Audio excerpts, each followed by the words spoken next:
Hello पढ़न्तुओं, आज हम लोग टेस्ट सीरीज़ से रिलेटेड जो टेस्ट सीरीज़ हो चुका है फिजिक्स का जो हो चुका है उसके न्यूमेरिकल्स के बारे में डिस्कशन करेंगे। जैसा मैंने वादा किया था कि मैं उसका एटलीस्ट न्यूमेरिकल के सॉल्यूशंस दूंगा। बाकी ऑब्जेक्टिव्स तो आप इंटरनेट वगैरह के माध्यम से कुछ अपने क्लास के माध्यम से आपने आंसर खोज लिया होगा। न्यूमेरिकल्स प्रॉब्लम को आज थोड़ा डिस्कस करेंगे, कौन कौन से न्यूमेरिकल्स आए थे और उसके बारे में उसकी क्या सॉल्यूशन होगी, आज उसके बारे में चर्चा करेंगे। चलिए, तो उम्मीद करता हूँ आप लोग रेडी होंगे, तैयार होंगे देखने के लिए, और इस वीडियो को आप अच्छे से देखिए। इससे रिलेटेड अब ज़रूरी नहीं है कि ये न्यूमेरिकल आए, लेकिन इससे रिलेटेड आप न्यूमेरिकल कर लेंगे तो मेरे ख्याल से मैक्सिमम क्वेश्चन आपसे बन जाएंगे, न्यूमेरिकल आपसे नहीं छूटेगा। रहा सवाल आपसे ये न्यूमेरिकल क्यों नहीं बना, जिनसे भी नहीं बना, कुछ लोग ने बहुत अच्छा परफॉर्मेंस किया, लिस्ट आप लोग देखे होंगे, तो ऐसा नहीं है कि आपसे नहीं बन रहा है। क्वेश्चन का लेवल थोड़ा सा हाई है, था और रहेगा ही हमारा लेवल। कारण है कि आप निश्चिंत मत हो जाइए कि मैं जो क्वेश्चन बोर्ड पे लिख दिया वही छप जाएगा एग्ज़ाम में। जिस दिन आप निश्चिंत हो गए, समझ लीजिए कि आपका एग्ज़ाम नहीं निकलेगा। आपका एग्ज़ाम तभी निकलेगा जब आप निश्चिंत नहीं होंगे। आप निश्चिंत नहीं हो सकते यहाँ पर, क्योंकि लेवल कुछ भी हो सकता है। आपको डिपेंड करना है कि आप उस लेवल को कैसे समझते हैं, इसलिए ये प्रोसेस को समझना होगा आपको। चलिए, कोई बात नहीं, आप सभी लोगों ने अच्छा टेस्ट दिया है फिजिक्स का, काफ़ी अच्छा, बिना उस समय ज़्यादा तैयारी भी नहीं हुई होगी, लेकिन बहुत ही अच्छा आप लोग का परफॉर्मेंस रहा। पढ़न्तु के जितने भी टेस्ट सीरीज़ वाले लोग हैं उनको बहुत बहुत बधाई। अगर आप 50% से भी ज़्यादा स्कोर किए हैं उस पेपर में, 40% से भी ज़्यादा अगर स्कोर किए हैं, बेस्ट है, कोई दिक्कत नहीं, बहुत अच्छा आपने परफॉर्मेंस दिया है। दूसरा बात यह है कि जिन्होंने टेस्ट सीरीज़ अटेंड नहीं किया है वो क्या करें, तो आप आज क्वेश्चंस मैं लिख तो नहीं रहा हूँ, मैं क्वेश्चन को आपको बोलूँगा, थोड़ा उस टाइप के क्वेश्चन को आप समझिएगा, ठीक है। मैं पीडीएफ अप्लाई नहीं करूँगा, कुछ नॉर्म्स हैं उसके हिसाब से मैं यहाँ पर तो पब्लिश नहीं करूँगा। टेस्ट सीरीज़ वालों को वो लिस्ट दिख रहा है और क्वेश्चंस को मैं यहाँ रीड करूँगा, तो आप उससे क्वेश्चंस को वीडियो रिपीट कर करके समझ लीजिएगा और आप लोग के लिए भी ये फ़ायदा रहेगा, ठीक है। तो जो टेस्ट नहीं भी दिए उनके लिए भी फ़ायदा है, जो टेस्ट दिए उनके लिए तो फ़ायदा है। चलिए स्टार्ट करते हैं, क्वेश्चन नंबर के हिसाब से ही आगे बढ़ेंगे। आप लोग जो क्वेश्चन है वो क्वेश्चन को देख लीजिएगा अपने टेस्ट सीरीज में लॉगिन करके, बाकी मैं क्वेश्चन को रीड करूंगा। चलिए, तो हम पढ़ते हैं पहला न्यूमेरिकल के लिए। क्वेश्चन नंबर 2, यदि एक तांबे के तार को उसकी लंबाई से दुगना किया जाता है तो प्रतिरोध होगा। चलिए, इस क्वेश्चन में बहुत डाउट हो रहा था कि क्या होगा।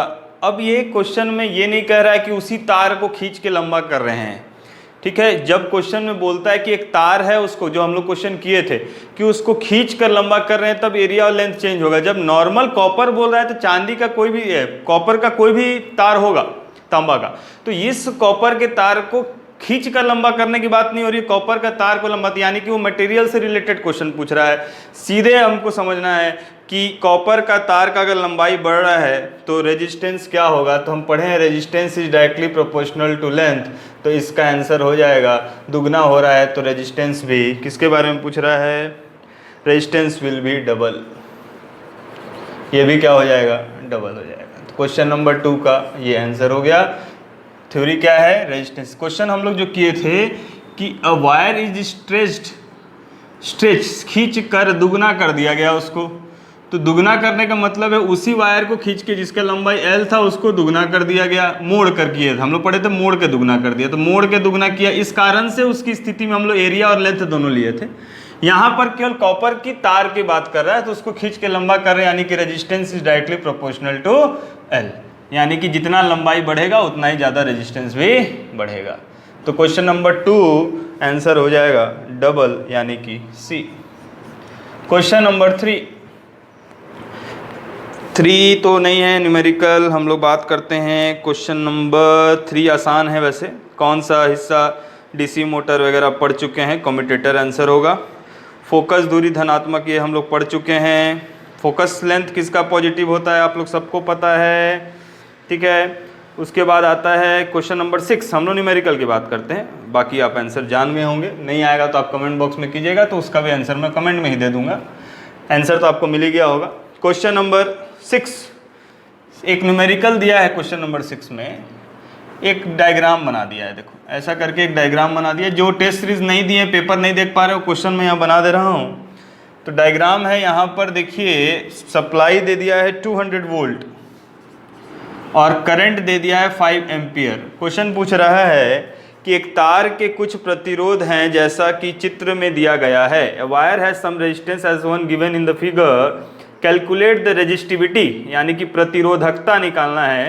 If the length of wire is 10 metre और cross section area 2 metre square.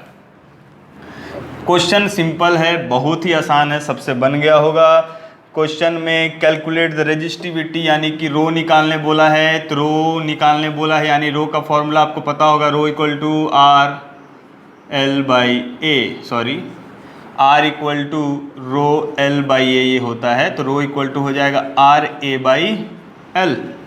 ठीक है, अब क्या दिया है, अब हमको इसके लिए ये सब चीज़ें चाहिए, तो आर चाहिए, ए चाहिए, एल चाहिए, तो ए और एल दे दिया, एरिया दे दिया है 2 मीटर स्क्वायर, स्क्वायर मीटर लिखा हुआ है वहाँ, और लेंथ दे दिया है 10 मीटर, लेंथ दे दिया 10 मीटर। अब बस इस आर को निकालने के लिए डायग्राम दिया है, तो आर को निकालने का फॉर्मूला जानते हो आप, ये हो गया वोल्टेज और ये हो गया करंट, तो आर इक्वल टू होता है V by I, Ohm's law के हिसाब से, from the Ohm's law, Ohm's law के हिसाब से हो गया, तो ओम्स लॉ के हिसाब से हो गया, तो आर की वैल्यू क्या हो जाएगी यहाँ से, वी कितना है 200 और आई कितना है 5 एम्पियर, यानी 40 ओम इसका क्या हो जाएगा रेजिस्टेंस, वैल्यू पुट कर दो, तो रो इक्वल टू क्या हो गया, रो इक्वल टू आर की वैल्यू पुट कर दो 40 इंटू ए दिया हुआ है 2 और एल दिया है 10 मीटर, तो कितना हो गया 8 ओम मीटर।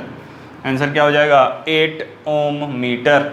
ठीक है, ओम मीटर इसका यूनिट होता है किसकी, रेजिस्टिविटी की, इसको स्पेसिफिक रेजिस्टेंस भी बोलते हैं, विशिष्ट प्रतिरोध, ठीक है, ये भी बोलते हैं। ठीक है, तो ये क्वेश्चन बन गया, इसका आंसर हो जाएगा 8 ओम मीटर। क्वेश्चन नंबर 6, 8 किस ऑप्शन में है, क्वेश्चन बी में है, 6 का बी हो गया। क्वेश्चन नंबर आगे बढ़ते हैं और हम पहुंचते हैं सीधे क्वेश्चन नंबर 12। नेक्स्ट, सूर्य डेंजरस पता होगा यूवी रेस के कारण, बाकी ग्रीन वगैरह सब पढ़ा चुके हैं। ओम्स लॉ क्लियर है, इनमें से कोई नहीं, सारे हो जाएंगे। Not obeyed by,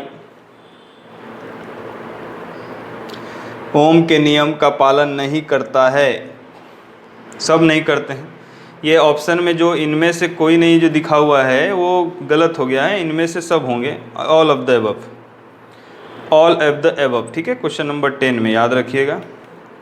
question number 12 में आते हैं। देखिए क्वेश्चन दिया है कि relationship between magnification M, relationship between magnification M, हम क्वेश्चन की बात करें कौन सा, क्वेश्चन नंबर 12।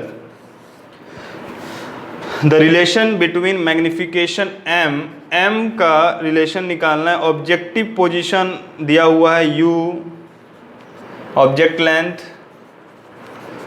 और एफ दिया हुआ है फोकल लेंथ, सिंपल है। तो हम लोग एक फॉर्मूला तो बचपन से जान रहे हैं, M equal to the minus V by U, किसका है, मिरर है कि लेंस है, मिरर है। ठीक है, माइनस वी बाई यू, लेकिन यहाँ पर डायरेक्ट नहीं है, यहाँ पर डायरेक्ट ना दे के वो एक रिलेशन दिया हुआ है, देखो रिलेशन दिया, उसको प्रूव करना है। तो सबसे पहले हमको पता है क्या होता है मिरर फॉर्मूला। चलिए आप इसका जल्दी स्क्रीनशॉट लीजिए, तो क्वेश्चन नंबर 6 में मिटाऊंगा। चलिए हो गया होगा, मिटा रहा हूँ मैं इसको। चल आगे बढ़ते हैं। तो m और v के बीच में रिलेशन है, तो सबसे पहले हमको पता होना चाहिए कि मिरर फॉर्मूला क्या है, जिससे याद है जिसको वो बैठ के अपने बना सकता है ना इस क्वेश्चन को। 1/f equal to 1/v plus 1/u, ये फॉर्मूला होता है। और हमको पता है m equal to magnification equal to होता है minus V by U. Mirror के केस में, लेंस में उल्टा हो जाता है, यहाँ माइनस आ जाता है, यहाँ प्लस आ जाता है। तो ये मिरर का कहानी है। अब बोल रहा है सिंपल है, इसको इसी को पुट करके इधर उधर खेलना है हमको। तो इस क्वेश्चन को सॉल्व करने के पहले आप हीट एंड ट्रायल मेथड करोगे तो दिक्कत हो जाएगा। सबसे पहले देखो कि इक्वेशन में क्या क्या है। तो सारी इक्वेशन में देखो f है, u है और m है, यानी v नहीं है, v को हटाना पड़ेगा। तो v को हटाना पड़ेगा, तो सबसे पहले सब v से डिवाइड करेंगे, ऐसा नहीं है, क्योंकि हमको u से डिवाइड करना पड़ेगा तब u आएगा। तो यहाँ पर क्या करो, dividing by u both side, तो क्या हो जाएगा u by F u by V और ये हो गया वैल्यू 1। चलो यहाँ से u बाई एफ, तो u बाई एफ और u बाई वी की वैल्यू क्या है, माइनस वी बाई यू की वैल्यू क्या है m, तो इसको हम लोग 1 बाई एम लिख सकते हैं प्लस 1। कैसे आया माइनस, तो माइनस है, इसको पलट दो क्योंकि यहाँ v बाई यू है, यहाँ u बाई वी है, तो ये वैल्यू हो गया। अब हमको m निकालना है तो m को इधर लाना पड़ेगा, तो m को इधर ले आओ तो क्या हो जाएगा 1 बाई एम, और यहाँ क्या हो जाएगा 1 प्लस ये इधर आके क्या हो जाएगा 1 by F, you by F हो गया। कुछ नहीं करना है, एलसीएम ले लो f, और यहाँ पर क्या हो गया f प्लस u, और यहाँ हो जाएगा 1 बाई एम, तो m इक्वल टू क्या हो गया f by F plus you. ठीक है,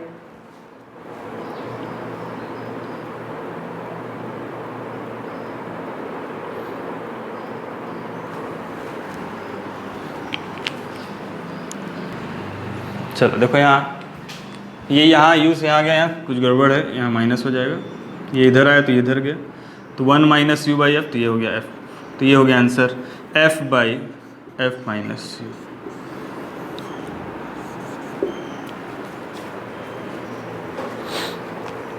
बी। चलिए नेक्स्ट क्वेश्चन में बढ़ते हैं, क्वेश्चन नंबर 17। बाकी तो आप लोग से बन गया होगा। अच्छा ये क्वेश्चन अच्छा था एक question, which of the following bombs affect only living beings and not the buildings. Answer neutron bomb होगा। कौन सा बम होगा, न्यूट्रॉन बम होगा, सीधे जीन पर वार करता है न्यूट्रॉन बम। ठीक है, 15 का आंसर डी न्यूट्रॉन बम। चलिए आगे है क्वेश्चन नंबर 17, बहुत आसान है क्वेश्चन नंबर 17, किरचॉफ्स लॉ से है, 12th में पढ़े होगे।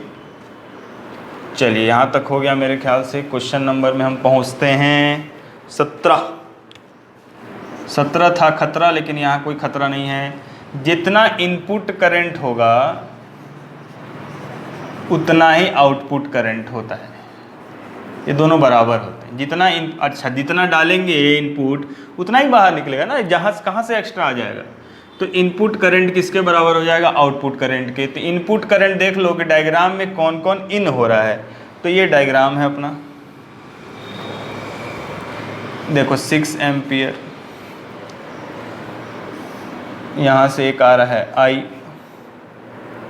और मेरे ख्याल से एक और इधर गया 1 एम्पियर, बाकी सब जा रहे हैं बाहर। ये गया बाहर और 2 एम्पियर, ये 3 एम्पियर। तो 3 वाला थोड़ा सा दब गया था, लेकिन दिख रहा है, समझ में आ रहा है। चल कुछ नहीं करना है, जितना इनपुट करंट है किसी भी पॉइंट को पकड़ लो, मान लो यही पॉइंट को पकड़ लो, तो इस पॉइंट में देखो कौन कौन करंट इन हो रहे हैं। ये भी इन हो रहा है, ये भी इन हो रहा है, ये भी इन हो रहा है, बाकी सब आउट। तो कौन कौन इन हो रहे हैं, 6 इन हो रहा है प्लस I इन हो रहा है और इधर से 1 इन हो रहा है, ये हो गया। आउट कौन कौन हो रहे हैं, 5 आउट हो रहे हैं, 3 आउट हो रहा है और 2 आउट हो रहा है। आउट मतलब क्रिकेट वाला आउट नहीं। तो यहाँ से 7 प्लस I इक्वल टू 5 3 8 2 10।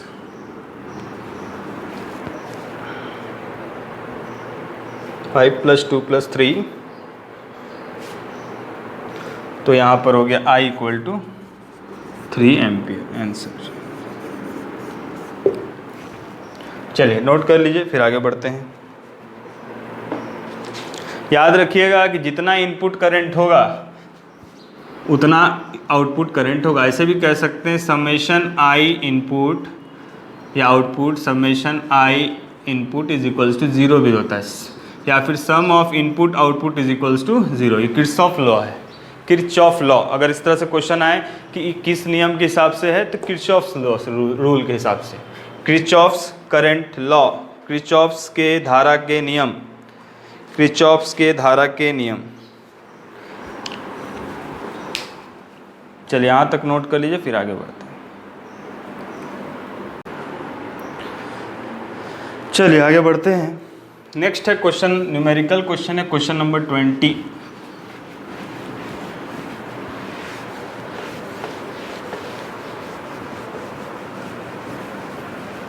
इस क्वेश्चन में भी बहुत लोग को डाउट था। एक चीज़ समझिए थोड़ा सा बात, मैं कुछ कमेंट्स देखा था इस पर कि क्वेश्चन जो आपसे नहीं बनता है इसका मतलब नहीं है कि क्वेश्चन गलत है। या आंसर गलत है। हो सकता है कुछ आंसर गलत हो, सीधे कमेंट करना कि जो क्वेश्चन है वो आंसर गलत है, तो ये ठीक नहीं। पहले आप ट्राई कर लीजिए, गलत हो सकता है, लेकिन ऐसा नहीं है कि हमेशा जो आप बोले वो सही हो, क्योंकि इसी कॉन्फिडेंस के कारण एग्जाम में आंसर गलत होता है। तो थोड़ा सा कॉन्फिडेंस अच्छी चीज़ है, ओवर कॉन्फिडेंस ठीक नहीं है किसी भी एग्जाम के लिए, इसलिए गलत टिक होता है। अरे 4 में से ये तो सही होगा ही होगा, लेकिन नहीं होता है। हम जो सोचते हो नहीं होता है, इसलिए ज़्यादा इसमें नहीं सोचना है, सोचना है अपने कंसेप्ट पे। कंसेप्ट ठीक रहेगा तब काम बनेगा। चलिए नेक्स्ट क्वेश्चन है कि you are asked to design a shaving mirror. Shaving mirror यानी कि सेविंग करने वाले मिरर को डिज़ाइन करना है। कैसे करना है कि that a person keeps it 10 centimetre from his face, यानी कि वो आदमी, ये मान लो मिरर है। अब ये कौन सा मिरर है समझ लो। सेविंग मिरर किसको कहते हैं पढ़ाया हूँ मैं, एप्लीकेशन, यानी कि ये किसकी बात कर रहा है, कॉनकेव की। कॉनकेव मिरर में क्या होता था, साइज बड़ा होता था, इनलार्ज होता था। ठीक है, ये तो कंसेप्ट क्लियर होगा। कनकेव ना लिख के वहाँ सेविंग मिरर बोल दिया। Assuming that a person keeps it 10 centimetre from his face, यानी कि ये आदमी मान लो खड़ा है, वहीं से ना देखेगा, तो यहाँ मान लो आदमी खड़ा है, वो आदमी की ये देखो उसका आँख है,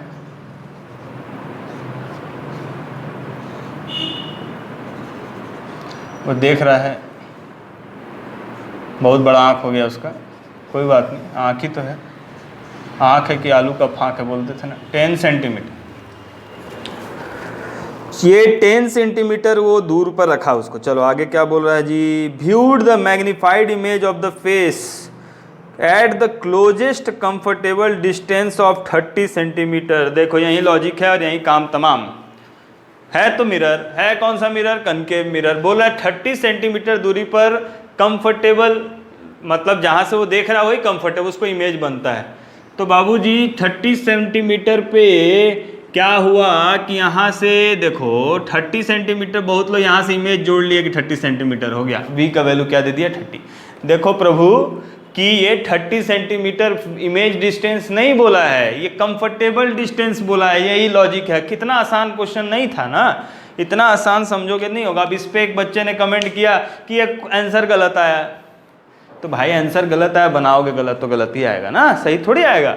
कोई बात नहीं, लेकिन फिर भी क्वेश्चन को समझें और फिर बोले, बिल्कुल बनेगा क्वेश्चन। सोचिए क्या बोल रहा है। मेरा कोई भी क्वेश्चन ऐसे सिंपल नहीं रहता है, थोड़ा सा घुमा है। क्वेश्चन बहुत आसान है, बस यही लॉजिक है कि 30 सेंटीमीटर कंफर्टेबल डिस्टेंस, तो यहाँ से 30 सेंटीमीटर कंफर्टेबल डिस्टेंस पर वो क्या किया, ड्रॉ किया, मतलब इमेज फॉर्म हो रहा है।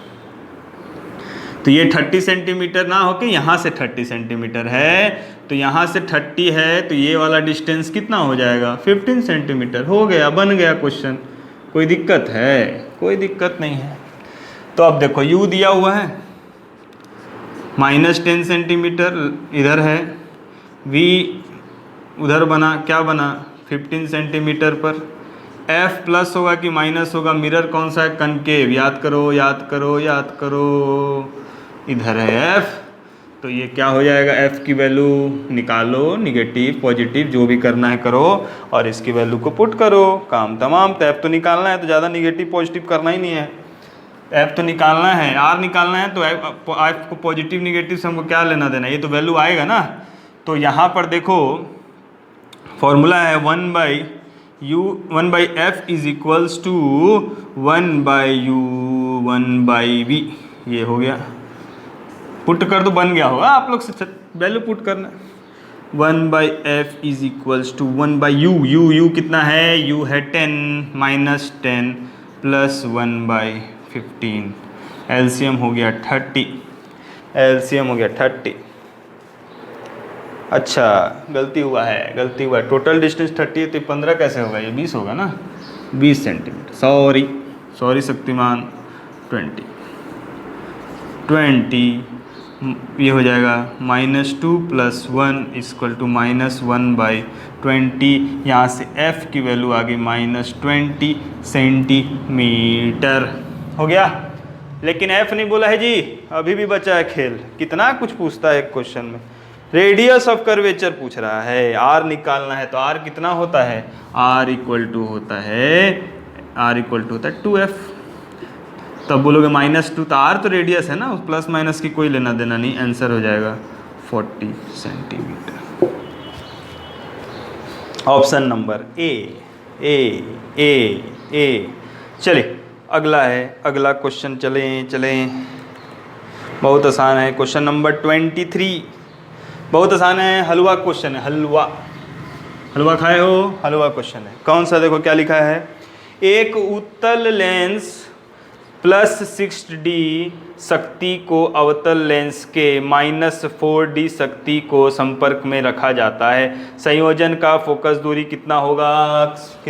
अब यहाँ भी लॉजिक कुछ नहीं है, हम पढ़े हैं जब कॉम्बिनेशन करते हैं तो हमको पता है P = P1 + P2, कोई भी लेंस हो हमको क्या लेना देना, ये दिया है 6D और दूसरा दिया है 4D, 4 तो -4D, तो यहाँ से आ जाएगा 2D, ये हो गया P, ठीक है। लेकिन और हम जानते हैं P = 1/f, और f का बताया हूँ, यहाँ भी कुछ गलती किए थे बच्चे, f मीटर में है, ठीक है। तो ये कैसे निकालेंगे, ये हो जाएगा 1/2, तो कितना हो 0.5 मीटर।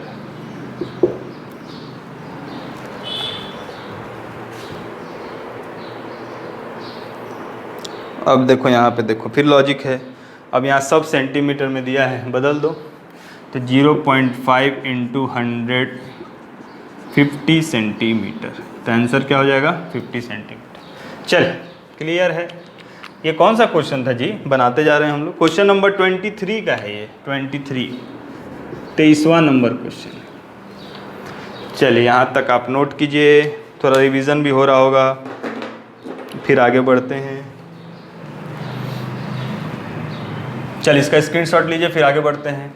ये कौन सा क्वेश्चन था, इसके पहले वाला क्वेश्चन मेरे ख्याल से 20 नंबर था। चलिए ये सॉरी यहाँ पर कितना है, भी कितना आ गया 20 सेंटीमीटर, 15 नहीं 20। चलिए क्योंकि टोटल डिस्टेंस कितना था 30 सेंटीमीटर था, तो 10 माइनस कर दिया तो 20, तो हो गया क्वेश्चन नंबर 20 हो गया। चलिए मैं मिटाता हूँ, चल हो गया।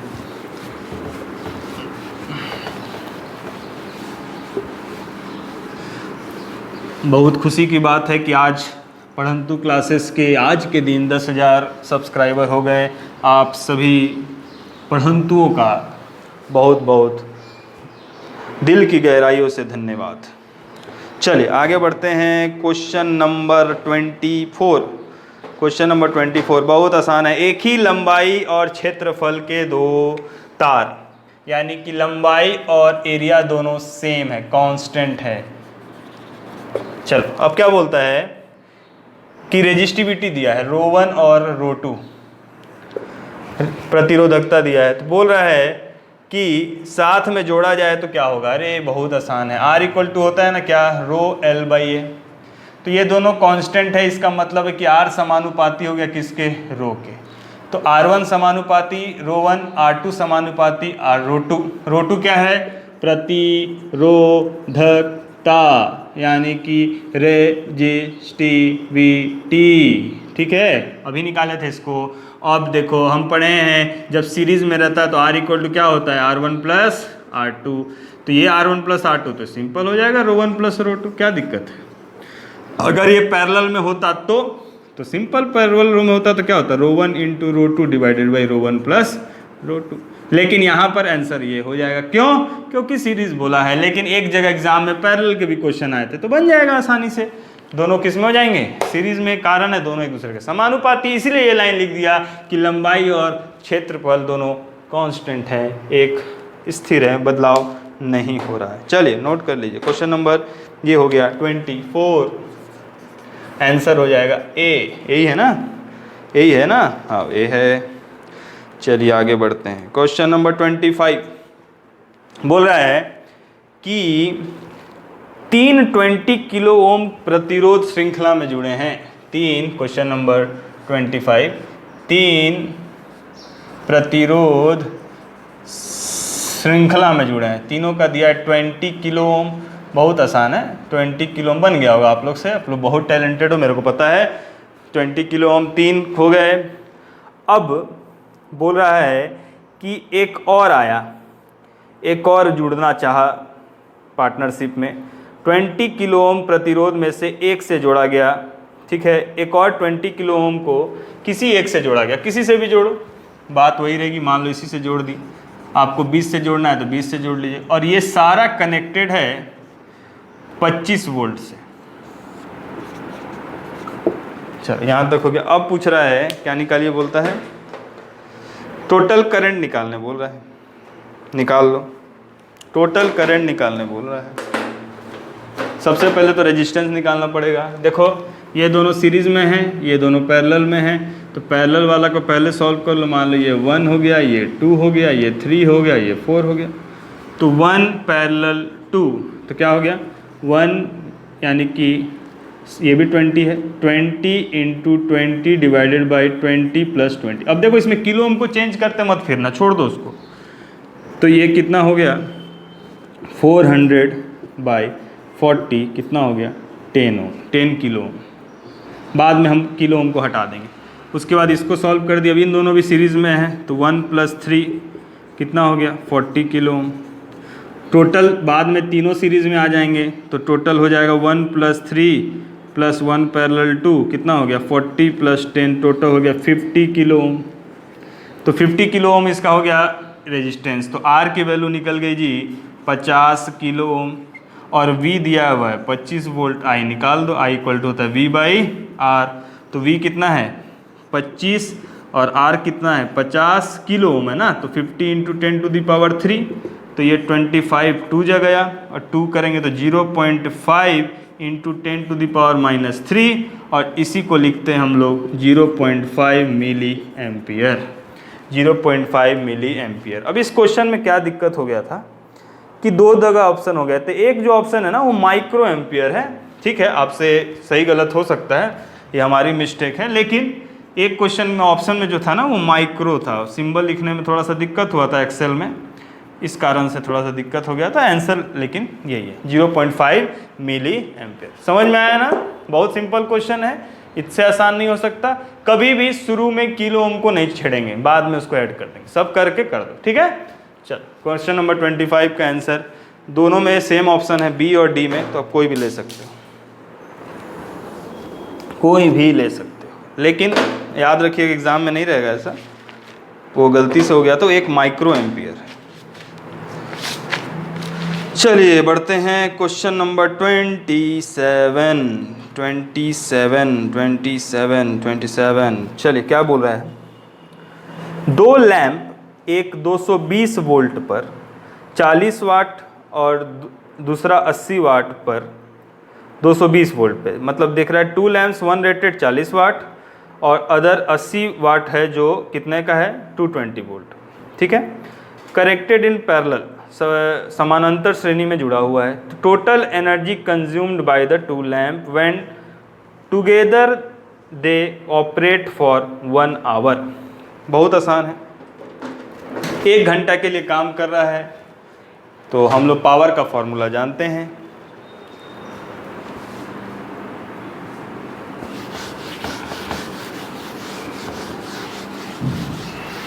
पावर इक्वल टू, सिंपल है, पावर किस में जुड़ जाएगा P1 plus P2, total power पढ़े हैं ना, व्यय निकालते थे सारे व्यय, तो व्यय इक्वल टू क्या होता है, जनरली इसको किस में लेते हैं पावर, किलो वाट आवर को यूनिट बोलते हैं, ठीक है। तो सारे पावर क्या हो जाते हैं, जैसे 4 ट्यूबलाइट वाला हम लोग पढ़े थे, सबका पावर निकाल के जोड़ देते थे, तो यहाँ पर भी जोड़ देंगे, कितना आएगा देखो, एक 40 वाट का है और एक 80 वाट का है, तो 40 प्लस 80 कितना हो गया 120, सिंपल है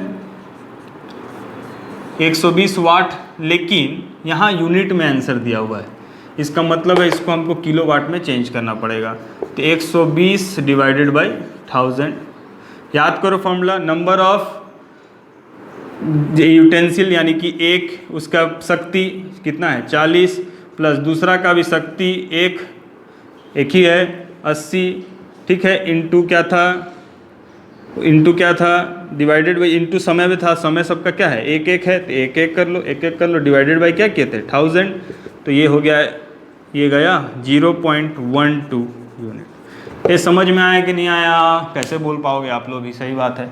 चलो कैसे करना है, फॉर्मूला हमको पता है, वह निकालने का पढ़ाया हूँ, क्लास को रिफ़र कर लीजिए।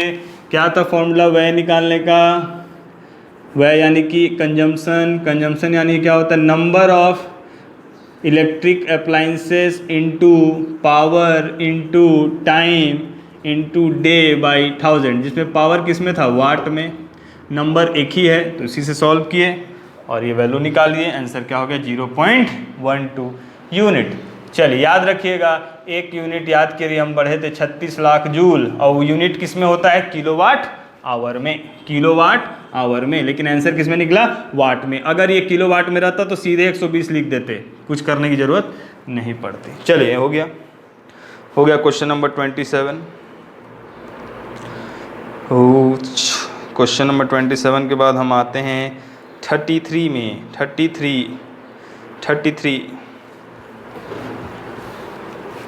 33 तो बेस्ट है फॉर्मूला पे।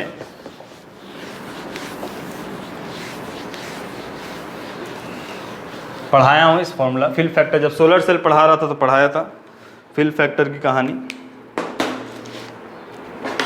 चलिए देखते हैं इसको क्या कह रहा है। एक प्रकाश सेल 25 मिली एम्पियर का शॉर्ट सर्किट यानी आईएससी करंट दिया हुआ है और open circuit voltage 0.6 volt, output power दिया है 12 मिलीवोल्ट। तो आउटपुट पावर हम समझ जाते हैं, फिल फैक्टर होता क्या है, output power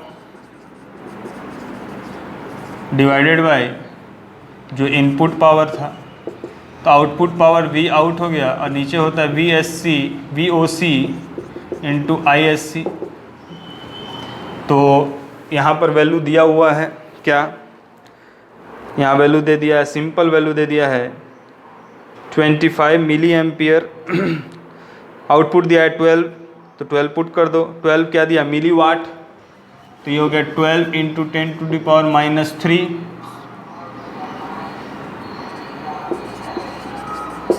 P out, 12 into divided by VOC और ओपन सर्किट वोल्टेज। ये फॉर्मूला आप लोगों को मैं करा चुका हूँ, क्लास में देख सकते हैं, क्लास प्रीवियस लेक्चर में। और VSC दिया हुआ है आपको 25 इंटू 0.6, तो 25 इंटू 10⁻³ इंटू 0.6 ये गया, और 120 डिवाइडेड बाई 25 इंटू 6, 20 इंटू 100%, तो 24 जा आंसर हो गया 80%।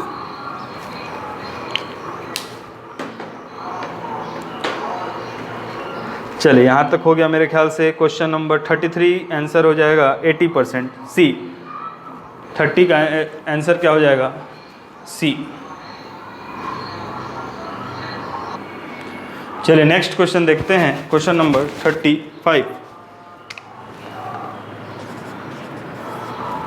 35 में क्या कहता है, V दिया हुआ है, V दिया हुआ है 50 sin 50t, 50 sin 50t। इससे घबराना नहीं है, ये ओमेगा होता है, फ्रीक्वेंसी को रिप्रेजेंट करता है, 2πf इसकी वैल्यू होती है, यहाँ से f निकाल सकते हैं। तो जनरली फ्रीक्वेंसी है 50 हर्ट्ज, और I दिया हुआ है 100 sin 50t plus 50t plus π/3, तो ये ओमेगा फ्रीक्वेंसी हो गया, और ये बताता है फेज़, कितना फेज़ है इसका। तो π/3 का मतलब होता है 180/3 यानी 60 डिग्री फेज़ पर है, यानी 3 फेज़ सर्किट हो गया। तो ये फेज़ है, फाई दिया हुआ वैल्यू, तो इसको ध्यान से समझिएगा, थोड़ा सा यूनिक क्वेश्चन है। तो यहाँ पर आपको वैल्यू कैसे निकालना है, अगर ये ओमेगा फ्रीक्वेंसी पूछता है तो ओमेगा का वैल्यू पुट कर देंगे, 2πf, वहाँ से f की वैल्यू निकाल लेंगे। यहाँ पर लेकिन ये नहीं पूछ रहा है, यहाँ पर पावर पूछ रहा है। तो पावर इक्वल टू फॉर्मूला होता है VRMS root mean square IRMS into cos phi, ये इसका फेज़ है। तो P equal to VRMS IRMS cos phi की बात करेंगे। अब यहाँ पर हमको वैल्यू समझना है कि VRMS क्या होता है। तो ये जो वैल्यू दिया हुआ है ये पीक वोल्टेज है, यानी कि ये P है, I पीक वोल्टेज है। हमको चाहिए RMS, तो VRMS इक्वल टू होता है VP/√2। दूसरा IRMS भी क्या हो जाएगा, IP/√2। तो दो वैल्यू दिया हुआ है, ये मैग्नीट्यूड वैल्यू, यही है पीक वैल्यू। तो यहाँ वैल्यू पुट कर देंगे तो VRMS हो जाएगा आपको कितना 50/√2 और IRMS हो जाएगा कितना 100/√2। अब इन दोनों की बात करें तो VRMS और IRMS की वैल्यू पुट करेंगे और फाई की वैल्यू हमको पता है कितनी है π/3। तो पावर की वैल्यू आ जाएगी कितनी 50/√2, 100/√2 और cos फाई की वैल्यू है π/3। तो आपको यहाँ से निकाल सकते हैं आप लोग। P इक्वल टू क्या हो गया, नीचे 2, ये 50, 5 5 या 25, 2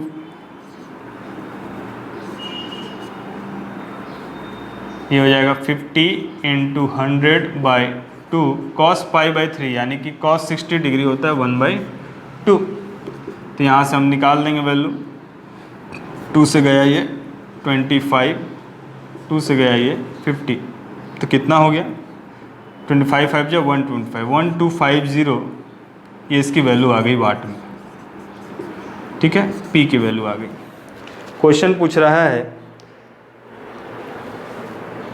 किलोवाट है, सॉरी किस में दिया हुआ है, वाट में। ये किस में वैल्यू निकला है, ये